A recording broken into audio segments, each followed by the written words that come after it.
Hey all, welcome back to my channel. And if you're new here, welcome. I am Nat, and welcome to Thrive with Nat. I'm your self-affirming bestie.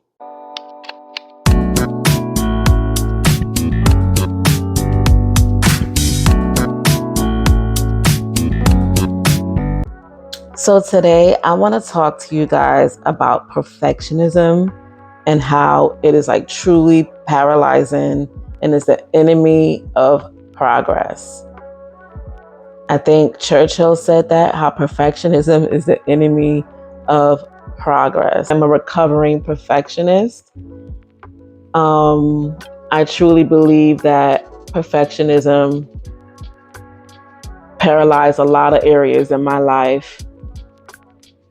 As you know, I'm working on a book, and it's been in the works for a long time. So my book is evolving as well. And I'm the type that, I have to take all these writing courses in person, online. I bought all these writing books, and I'm always doing my research, and I have all this, advice and information that it's kind of like overwhelming me now, and it's like paralyzing me and making me stuck because I'm like, okay, I have all this information, but perfectionism is making me be fearful of starting.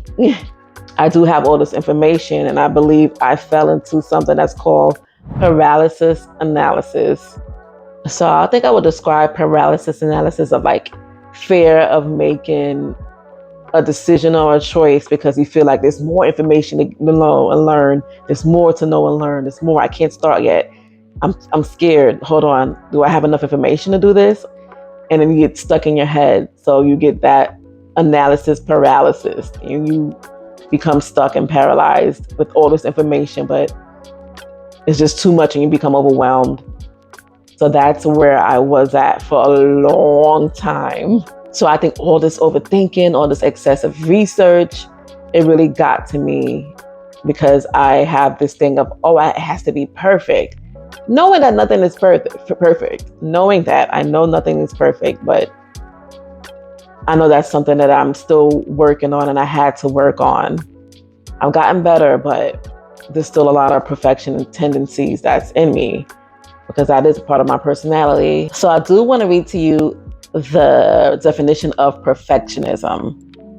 So it is a personality trait characterized by a desire of flawlessness and a critical self-evaluation caused by high expectations and standards. Yes.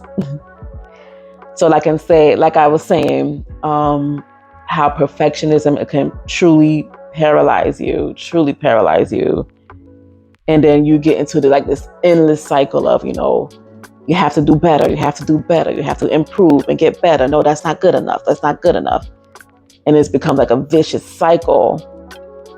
And then, it creates pressure. Of course, it creates pressure on you. You get overwhelmed with all this thinking and thoughts. We are our own toughest critics. So there's just fear of making mistakes. It stifles me. It stifles my creativity. Just wanted to be perfect. So, all this increases my anxiety, my depression, my stress. And then it makes you don't want to do anything anymore. And like, okay, I can't do it anymore. So that's when you become paralyzed. All this negativity that you bring into you makes you don't want to do anything anymore. Makes it seem like you're not enough, and it's not enough. So this is another thing that I researched that I want to read to you as well about perfectionism.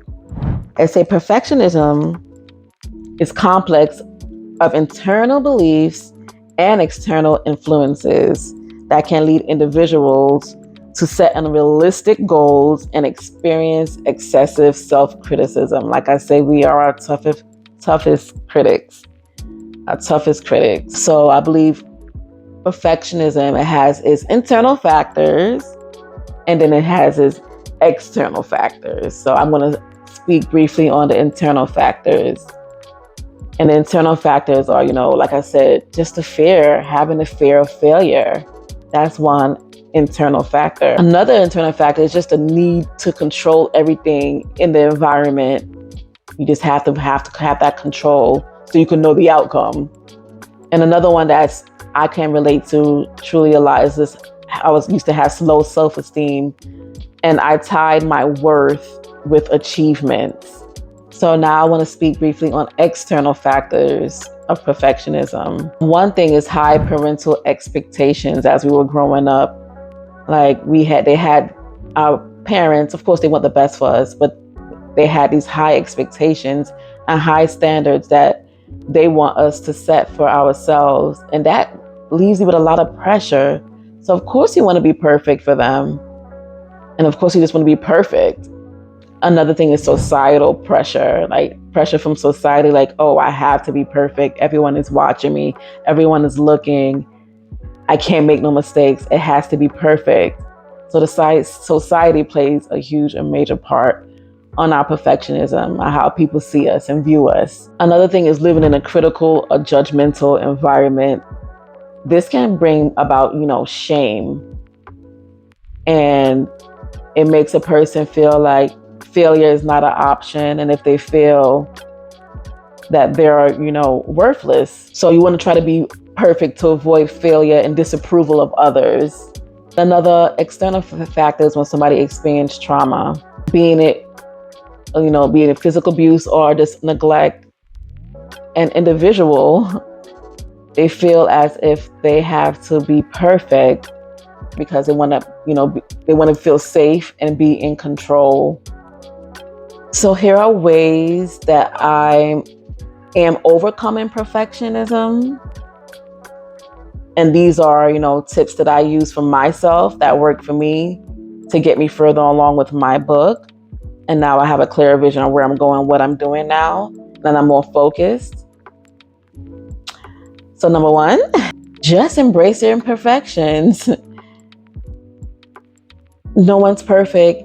Nobody's perfect. And embracing all the mistakes and all the good is the best part of, the journey of, trying to overcome anything you want to overcome in life.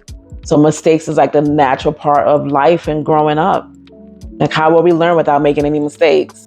And the next thing I had to work on was focusing on progression and not perfection. Like, I had to set realistic goals for myself. And once I set these realistic goals and I made that progress to that, then I felt fulfilled.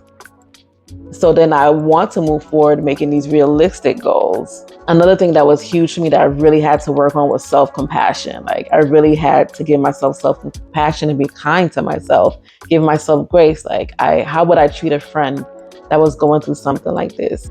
Give yourself self-compassion like you would do for a friend. Another thing I had to do was challenge my negative thoughts. I had to change my mindset. I had to move those negative thoughts out my head and those, beliefs that I have and change it to positive thoughts and positive beliefs. Like, I'm big on affirmations, as you know, and I believe that telling yourself these positive things, it truly impacts on how you feel about yourself. Another thing you can do is just seek professional help. You can speak to someone like a therapist, a counselor. So by doing all of this, I believe that you can unlock your fullest potential and achieve anything you want without trying to make everything perfect. So I believe you achieve greater progress and just an overall well-being with yourself. So I'm excited about my book. I really can't wait to share this book. I'm still in the early stages of it, but now I'm focused and I have a clear vision on what I'm writing on now. And this is exciting for me. I'm not going to let perfectionism paralyze me anymore. I will take any little progress as, a fulfillment, as an achievement. And I would just keep on going on. Go on and just do great things. So I really hope, this resonates resonated with you, and I really hope that um, I was here to inspire you, and I really hope the information that I was telling you, you know, make you want to, achieve your goals, because, I want us to thrive together. So thank you for watching, and please like, comment, subscribe, share, hit that notification button to know when the next video will be out. And yeah, keep on thriving, and you got this. You could do this. I'm Nat, your self-affirming bestie, and thank you for watching.